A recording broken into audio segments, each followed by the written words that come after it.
What's up sa inyo mga buddy?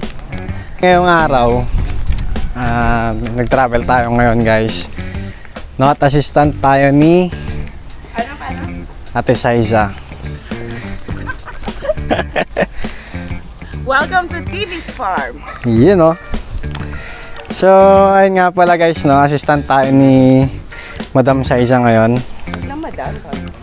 Si Ate Xyza. Ayan, so shoot muna tayo rito, then samahan natin siya sa maghapon. Saan tayo mamaya ate? Sa Pasig. Pasig. Sa Pasig. Yun. So, tinola. Mag-go around si Mix mamaya to check out yung horses, which is on that side. And this is an agroforest, so it's a very sustainable farm.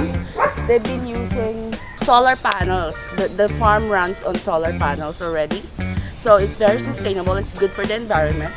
Aside from the trees, when I first went here, the trees are not yet here, the houses, the buildings. But now it had grown into this beautiful agroforest farm that families, children can run around. I mean, they have chickens, white chickens and horses, and they have all the things that you need for your family to actually have fun. So it's a good place to come and visit, especially now that we're in a pandemic, diba? We need all the space that we need. We need all the nature that we need. So join me as he goes around to show you the beauty of Tibby's farm. Ciao, ciao. So yun po guys, narinig nyo naman na napaka-sustainable netong lugar na to. Tara Uncle, pasyar. Kuha lang tayo ng mga konting mga details.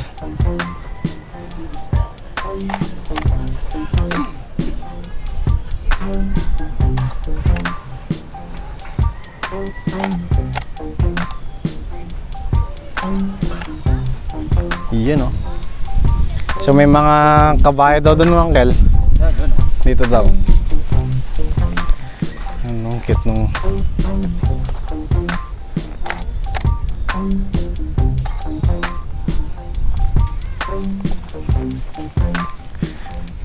tamang pasyal lang, tamang assist.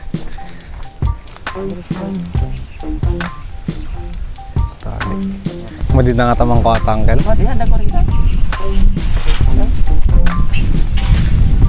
Hindi ko pagtarayan eh. Huwag lang tayong habulin. Ayun o.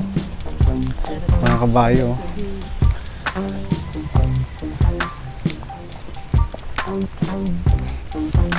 Horsey. Ayun o, may fish pond dito. Hoy, ohoy.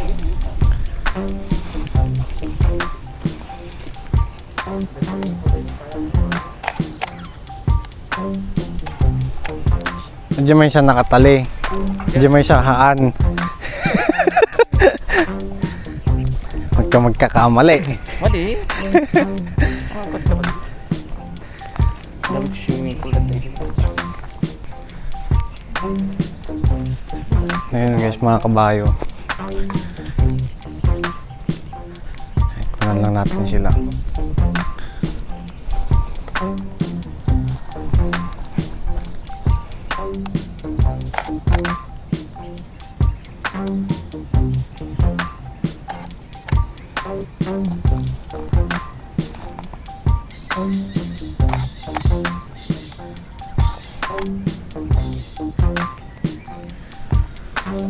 Malilit pa sila.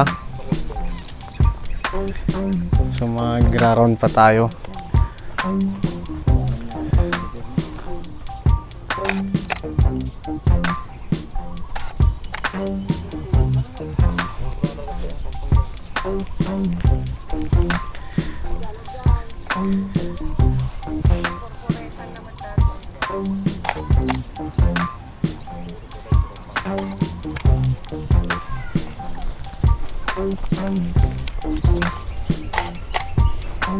Talagang ano eh. Yun oh. kasi guys, ang bugan sa...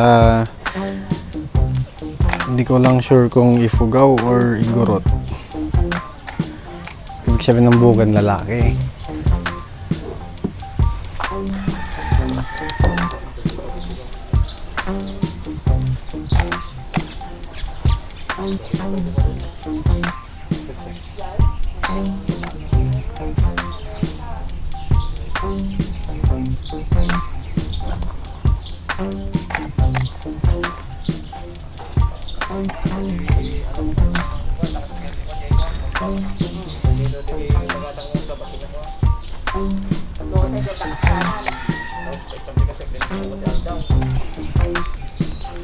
Ang ganda.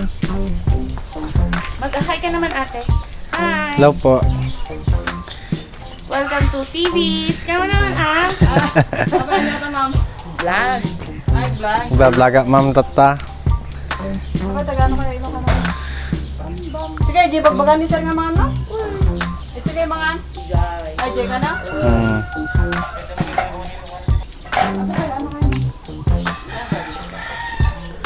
Handa kayo ma'am? Sabela. Sulig lang. Bis kaya mat lang ma'am. Bumbang.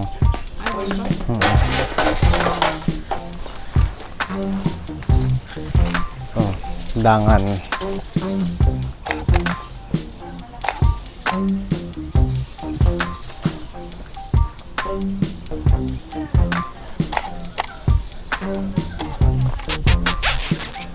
Mga dogs oh. Tutu. Hello. Tu. Come. Come. Oh.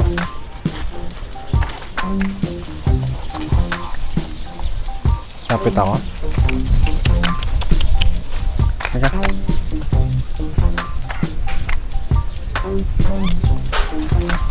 Teka.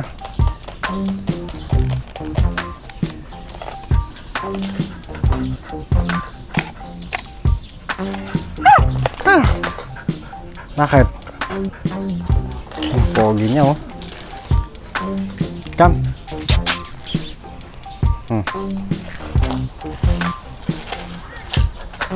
Amoy muna, amoy.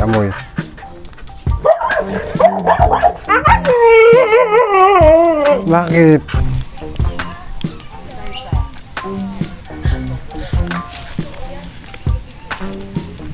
Ngayon, kasali na kayo sa vlog.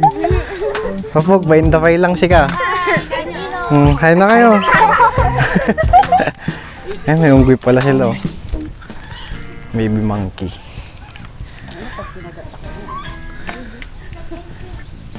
Sarap naman ang higaan ni kuya, oh. Tingin ka sa akin. Hi! Good boy. Good boy. Akin tayo. Ayan oh. Huwag kang tatalon. 9. Ito pa. Oh. With my new baby. Oh, you're gonna hold it yourself? Wow naman. Uy, baka malaglag to ah.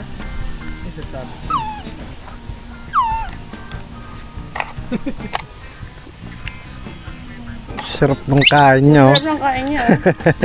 So, ganyan na lang tayo? Ganyan na lang tayo? Wala. Ano mangyayari sa ating dalawa? Laki. Wow ah. Ginawa ko stand eh. Ginawa mo akong stand? Yung tara. Good. Good boy. Boy ba yan? Boy. Rocky! Rocky! Ah!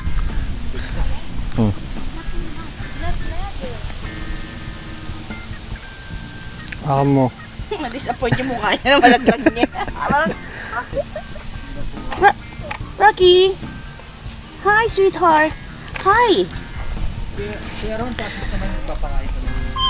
Bye-bye. Nalaglag mo naman. Baka mo. Oh. Ayan, te. Hi guys. So now we're gonna feed horses with Vin. Vin! Parating sila. Hello! Para tayong mga ano. So these are wild horses, right? Nung nangyari yung taal, bukasan mo. Nag-save ba kayo? Nung nangyari yung taal, yan ang nag-save. Parang pinadala dito. Oo. So, dalawa yata. Tapos sila ng sana. So you rescued naman. Kasi walang tatanggap at that time. So, ano, contact naman si Uncle. So some of the horses here are from Taal, which Taal volcano, right? Which happened last year. So some of the horses in Tagaytay was brought here, but they were rescued by Tibby's farm. Hi, horsey, horsey. Hi, horsey, horsey. Okay. So we're gonna try to feed these beautiful horses. They're actually beautiful creatures. You wanna feed them, Miggy? Takot eh. Sweetie boy! Buti nga. Ano?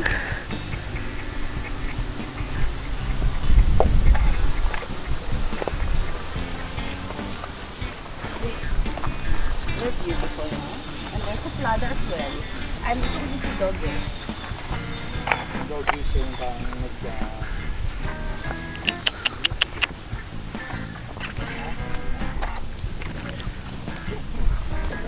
kain ka pa rin, Rafi, oh. Pumunta mo. Yung iba mga horses yung mga puti na palikid sila. Kasi usually pag feeding time, hindi pa sila pumapasok. Pero at this time, nasa labas sila yung parang nag-ano rin. Para makapag-roam around sila sa farm. Mga puti nasa likod, no? Dito.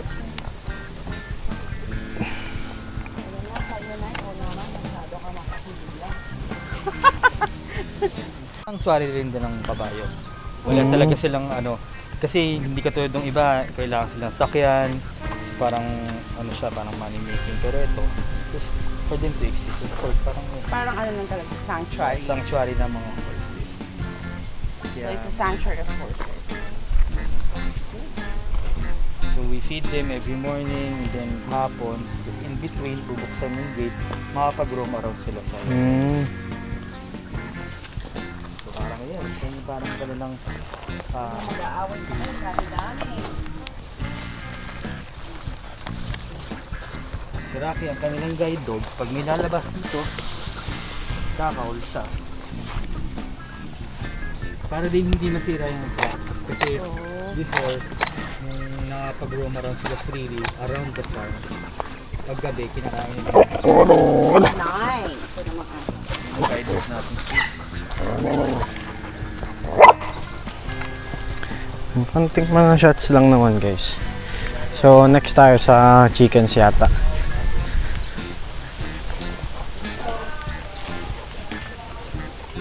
These are organic eggs that was from the chickens, not the white ones but the brown chickens.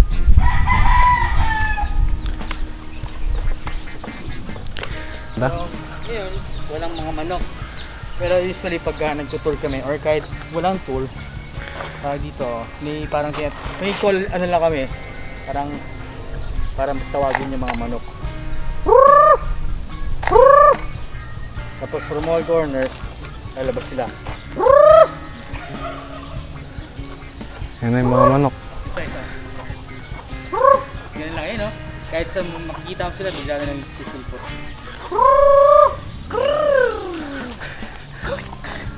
Parang si Cardi B.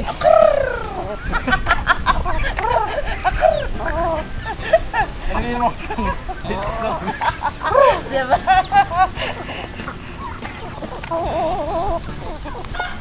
Ano, napila yung isa. Saan? Tinola ka mamaya. Ay, joke lang. Ganyan talaga siya, no? Yan, yung turkey. Ay, pati turkey. Makikita mo. Yan o. Naman napila yung isa. Kawawa naman. Salo-salo na.